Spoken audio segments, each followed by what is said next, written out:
Esa tukwaniriza ku mukutu gwaffe omuganzi ogumanyikiddwa nga Uganda mu Kamolyo. Naku lwaleero ekintu kyanjawulo sisi mutugenda kubeera nti tuzikyusa mpola mpola.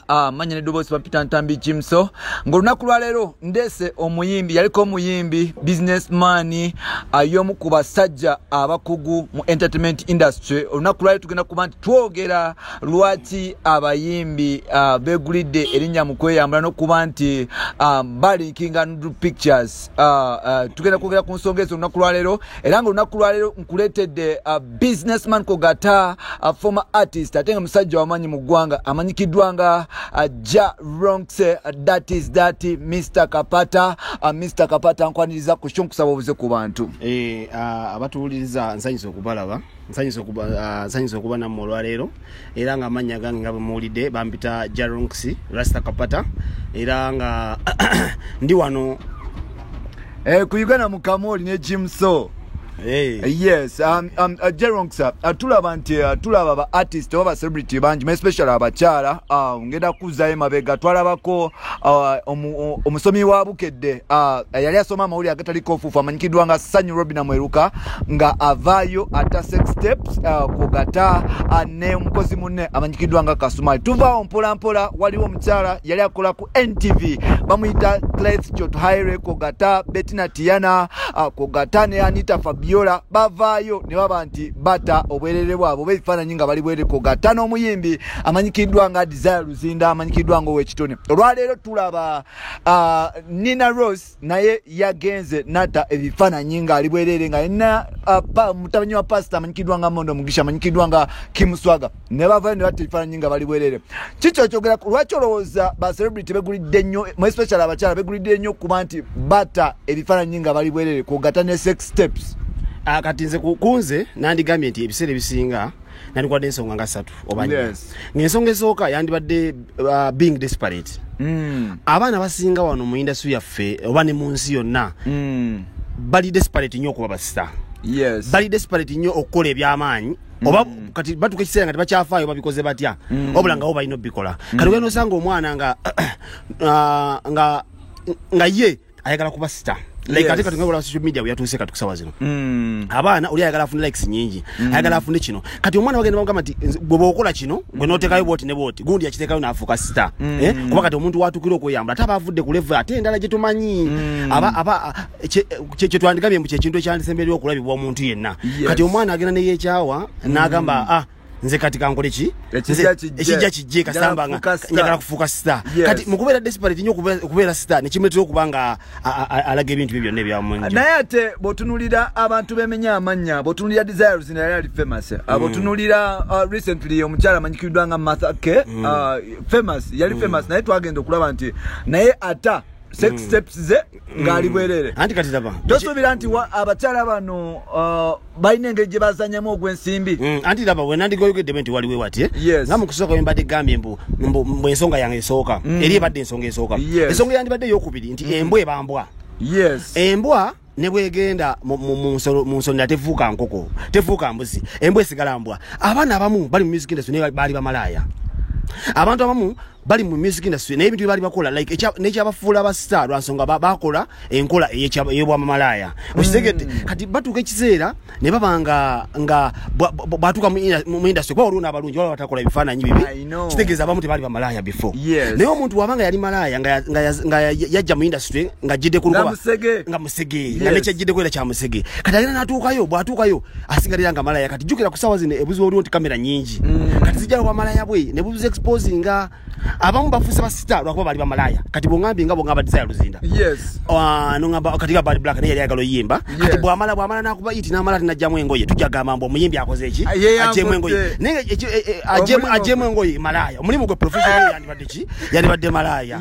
Yes. Kati nze kindeetera okugamba mbu tuleme kuteeka musango ku bayimbi abaliwo nti oba tuteeke bayimbi nti abayimbi beeyambula. Nedda abeeyambula abo abamu tunoonye ensonga zaabwe lwaki beeyambula abamu balina ensonga zaabwe abamu bava ddanga baali malada abamu babeera bwereere abamu genda omunoonyerezaako ne gyenvuddeyo yena nga ye abeera bwereere. Bw'otunuulira ssaawa zino omukyala amanyikiddwa nga Nina Rose y'omu ku bayimbi abaze ba trendinga abadde akola bulungi naye engeri gy'okuba nti nga bwe tugambye nti atagala mu basajja kyamuleetera okuba nti aviirako obuzibu. Ssaawa zino yatadde Nudu Pictures. Future ya Nina Rose eri etya bw'ogitunuulira nga ggwe aludde mu bino ebintu? Nze future Nina Rose oyo mwana mulungi. Oyo mwana ne bwaba ayimba ndaba nga ayimba bulungi apromisinga nnyo yasoba nti ebyo bibaamu nti ayinza obba ne excitement ey'okuba nti star. Nanga excitement yanga yafuuka dda. Anti laba olaba kati uyo mwana nawulidde of recent nga abadde akava mu rehab of drugs. Kitegedde kati kitegeeza excitement y'obwa star bamu tebaswa jandolinga. Some people can't handle being star, can't handle stardom. Yes. They can't handle stardom nti wabeera yagamba nsobola ntyo okukola ki nsobola ntyo okubeera kati asanyuka nnyo juga bakozesa ebiragalalagala bamu banywa nnyo kati mu kunywa osooka nga bamukubye n'ebifaananyi nga tamanyi nayo bamukubidde asobola nayo okukola ebintu abaana bavaako abaana banywa whisky obwo tebamanyi abaana bavudde ne manga kyonna kye badde banywa kati kusaawa zino bamikisinga chemicals nyingi olwo excitement eri gye gambye nti kati Nina Rose nga Nina Rose nandigambye nti oyo mwana mulungi singa naafuna nga bwe yagambye nti abaddeko mu rehab yakikiriza njagala n'abalala abasobola omulaba okumpi eyo talenti yamanyi nnyo era bwe muwulira bwe talina ennyimba zayimba ez'ebisaawo ezo those are good songs. Kitegeeza singa naafuna ne bw'anaatuuka ku time gy'anaawulira nga akomye okuyimba abasobola ofuna bamuwandikira abalungi nti ali flexible asobola okuyimba music omulungi bino ebyokuba nga yeeyambudde oba n'alaga ebintu byonna kireka osanga babyamusobyeko ne webanga waliwo yambalidde akabadi yabaze kabadi kafu omuwala yeeyambula takola ki tatunda okweyambula si mawulire ffe mu Buganda tumanyi nti omuwala talina kweyambula oba omuntu yena alina kweyambula wali bintu talina kuyisa mu bantu kati bw'obanga wabisiza mu bantu ate naye aba yakoze bubi however much tekimujjako Nina Rose tumuleke nga tumuwe obudde asobola obba omuyimbi omulungi. Mwebale kuba nti mwekumira wano 24/7 amanya Nedoboozi Vampita Ntambi Jimzo olunaku lwaleero nkuleetedde eyali artist ate nga businessman w'amaanyi mu ggwanga amanyikiddwa nga Rasta Kapata Jaronks.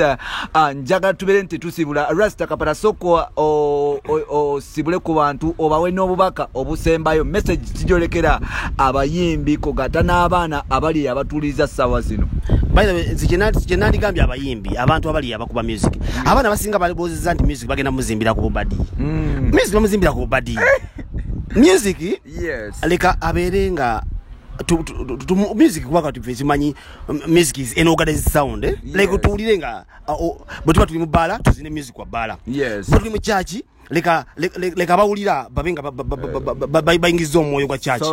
Yes, leka tuyimbe ekintu tuve mu kulowooza nti obadde bijja tukolera music tuyiseewo biyimba ebifu olwokuba tulina kulaga mbeera mbi tulina kwekuba bifaananyi bibi tulina kuteekawo mbeera mbi tulina kulumba gundi tulina kukwata gundi nedda awo katwavaawo awo kati Uganda ne music yavaawo ebiseera ebyaliwo bakamiliyoni batutandikira byebatukolera ebyali ebyentalo twekuba kati entalo likazibeere mu lyrics kuba kati ebiseera biri tetwalinawo bayimba kati kusaawa zino kuba tuwavuddeyo omwana nga olaba Dr. Andre n'agamba Daddy Andre n'aleeta style endala n'owulira nti bamu appreciate kitegeeza when something is good they appreciate it kati bwe tunalowooza nti ekinatuyisaawo ezo entalo zakisizigana zitegeera nandigambye tuyitaba muyimbi.